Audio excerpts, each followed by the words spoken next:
কিছুই বাবা বাবা এলো না কামড়ে চোখে। হ্যাঁ কামড়ে দিয়েছে রে। Hello everyone, welcome back to Reptopedia. আর আমি আপনাদের রেপ্টোপেডিয়া চ্যানেল থেকে জয়দেব মজুমদার। আবারও একটা দুঃসংবাদ রয়েছে আপনাদের জন্য, খারাপ খবর। আপনারা বিভিন্ন ভিডিও আমার চ্যানেলে দেখে থাকেন, কিন্তু আগেও দেখেছেন প্রয়োজনীয় সেফটি না নিয়ে কিন্তু সাপ ধরতে যাওয়ার জন্য বেশ কিছু সাপ উদ্ধারকারী যারা আছে তাদের জীবন চলে গেছে তাদের। তো সেরকমই একটা ঘটনা কিন্তু ঘটেছে আমাদের পশ্চিমবঙ্গের নদিয়া জেলার নবদ্বীপের প্রতাপনগরের পালবাজারে বাড়ি দীপবালা। এই দীপ ভাই কিন্তু বেশ কয়েক বছর যাবৎ শুনেছি সাপ রেস্কিউ করছে। আমি পার্সোনালি তাকে চিনি না, কিন্তু বিভিন্ন কারণে আপনারা বিভিন্ন জায়গা থেকে আমার কাছে ফোন করেন যে সাপ রেস্কিউ করার জন্য, তখন কিন্তু আমি যে কোনো উপায়ে ব্যবস্থা করে দিই। সেই হিসাবে অনেক রেস্কিউয়ারের সঙ্গে কিন্তু আমার পরিচয় হয়েছে, কিন্তু এই ভাইকে আমি চিনতাম না। কিন্তু গত রবিবার তার কাছে কোনো একটা কল আসে বিষধর চন্দ্রবোড়া, যেটাকে আমরা কিলিং মেশিন হিসাবে জানি।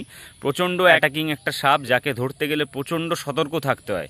মাইক্রো সেকেন্ডে যে বাইট করতে পারে সেরকম একটা সাপ ধরতে গিয়ে কিন্তু তার এই দুর্ঘটনাটা ঘটে যায়। কয়েক সেকেন্ডের ব্যবধানে কিন্তু বাইট করে দেয় আঙুলে, তার হাতে কামড়ে দেয়।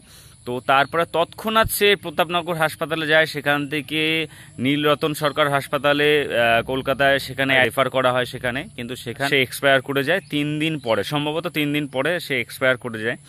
তো এই ঘটনাগুলো খুবই একটা বেদনাদায়ক ঘটনা। তো ভিডিওটা আপনারা দেখে নিন কিভাবে সাপটা রেস্কিউ করতে গেছিল, তাহলে বুঝতে পারবেন যে আমাদের ভুলটা কোথায়।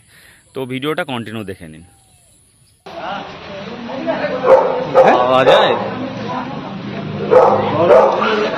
बड़ा क्या लिखा है?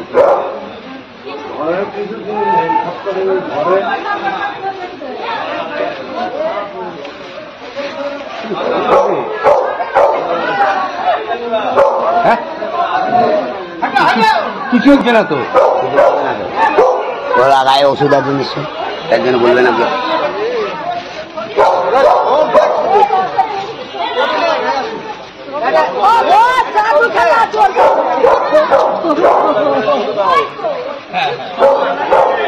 বাবা বাবা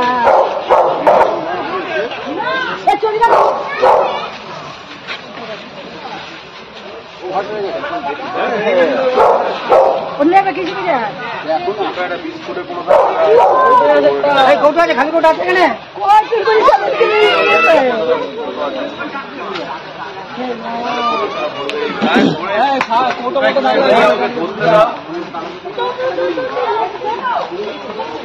মোটামুটি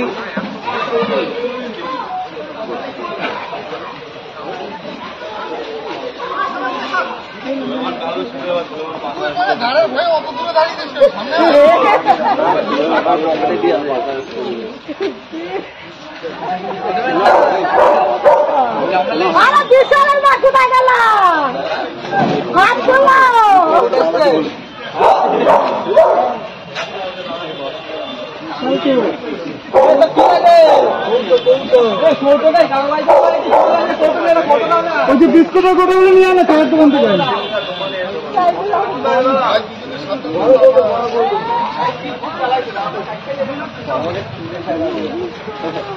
এবার খুব স্পিডে মারে ছবল, বিশাল স্পিড।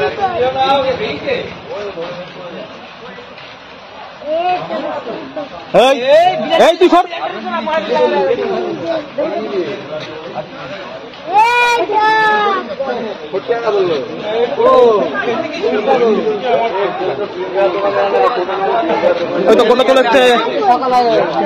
করে চলেছে তুই নজর রাখ ওদিকে।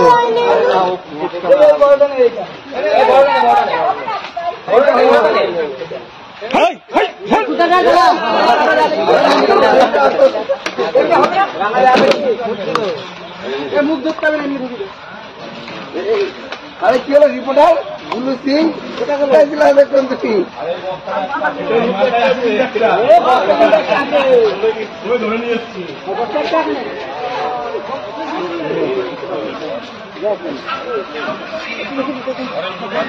চুপ করে দৌড়ে আসবো।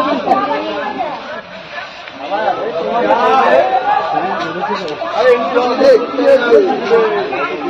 মুখ ধরা দরকার নেই ভাই।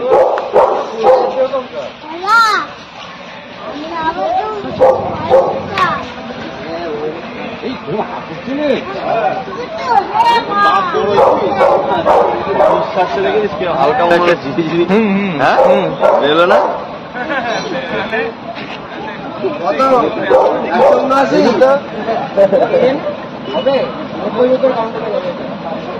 কেজি খানিক হবে নাকি?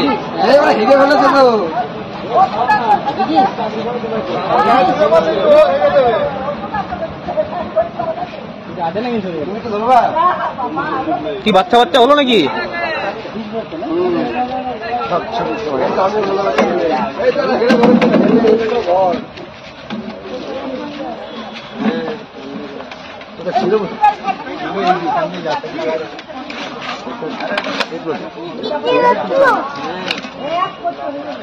এই মালটা গোকরার থেকেও স্পিডে ছবল মারে,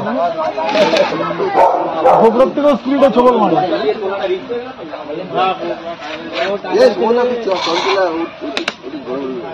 দাদাও ধরে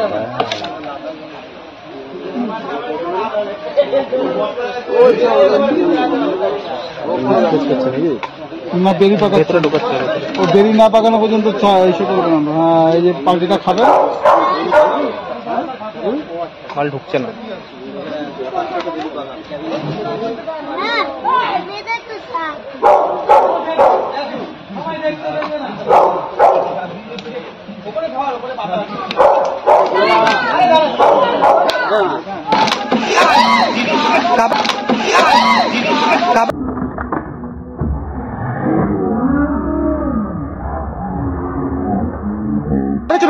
হ্যাঁ কামড়ে দিয়েছে রে,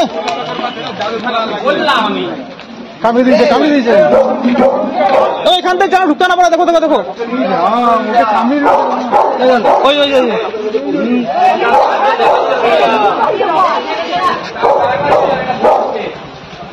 কিন্তু। তো আপনারা দেখলেন ভিডিওটা, দেখে আপনাদের মতামত কি সেগুলো অবশ্যই কিন্তু কমেন্টে জানাবেন, সেগুলো গুরুত্বপূর্ণ। আর আমার যেটা মনে হয়েছে যে সাপ রেস্কিউ করতে গেলে অন্তত যে হাফ প্যান্ট পরা রয়েছে সেটাও কোনো ব্যাপার না, অন্তত সেফটি কিটস হিসাবে গামবুট দরকার ছিল। গামবুট নেই, কোনো স্টিক, সামান্য একটা স্টিকও কিন্তু তার হাতে নেই, টং তো দূরের কথা। কারণ রাসেলস ভাইপার বা চন্দ্রবোড়া রেস্কিউ করতে গেলে অনেকেই কিন্তু আজকাল টং ইউজ করছে, কারণ তাদের অন্তত শিক্ষা হয়ে গেছে যে চন্দ্রবোড়া রেস্কিউ করতে গেলে কিভাবে করা উচিত। এই একটা সাপ রেস্কিউর সময় আমি প্রচণ্ড সাবধান থাকি, আর সবাইকেও সাবধান করি যে চন্দ্রবোড়া রেস্কিউ করতে গেলে খুব সাবধান থাকা প্রয়োজন, কারণ এরা মাইক্রো সেকেন্ডে কিন্তু এদের কাজ ছেড়ে দিতে পারে, এরকমভাবে বাইট করে দিতে পারে। আর আপনারা দেখলেন অনেকটা ওই জয় সাহানি যে দাদা স্নেক বাইটে এক্সপায়ার করেছিল, তো তার মতনই কিন্তু একটু স্লো কিন্তু মাথাটা ছাড়া হয়েছে। যখন ওই জারে আমিও বিভিন্ন সময় ভরেছি, কিন্তু এগুলো প্রফেশনালভাবে করতে হয়, কারণ সে যখন মাথাটা ছাড়তে যাচ্ছিল সে কিন্তু কনফিডেন্স পাচ্ছিল না, মাথাটা ছাড়বে কি ছাড়বে না, ছাড়লে কি হবে, এই ল্যাক অফ কনফিডেন্স কিন্তু সেখানে ছিল, যার কারণে কিন্তু ছাড়তে গিয়ে স্লো হয়ে গেছে হাত, আর তখনই কিন্তু ও সাপটা তার হাতটা ধরে নিয়েছে। এই কারণেই কিন্তু আমরা বারবার বলি সাপ রেস্কিউ কোনো ছেলে খেলা ব্যাপার নয়, একদম প্রফেশনাল না হলে, কোনো ট্রেনিং না থাকলে কিন্তু সাপ রেস্কিউ করতে যাওয়া প্রচণ্ড বিপজ্জনক। তো আপনারাও একটু সাবধান থাকবেন, সাবধান করবেন। আপনার এলাকায় যে স্নেক রেস্কিউ করতে আসছে দেখে নেবেন তার কাছে প্রয়োজনীয় সেফটি কিটস, সেফটি টুলস থাকছে কিনা। দেখা হচ্ছে অন্য কোনো ভিডিও নিয়ে, ততক্ষণের জন্য বিদায় নিচ্ছি। সবাই আপনারা সুস্থ থাকবেন এবং ভালো থাকবেন।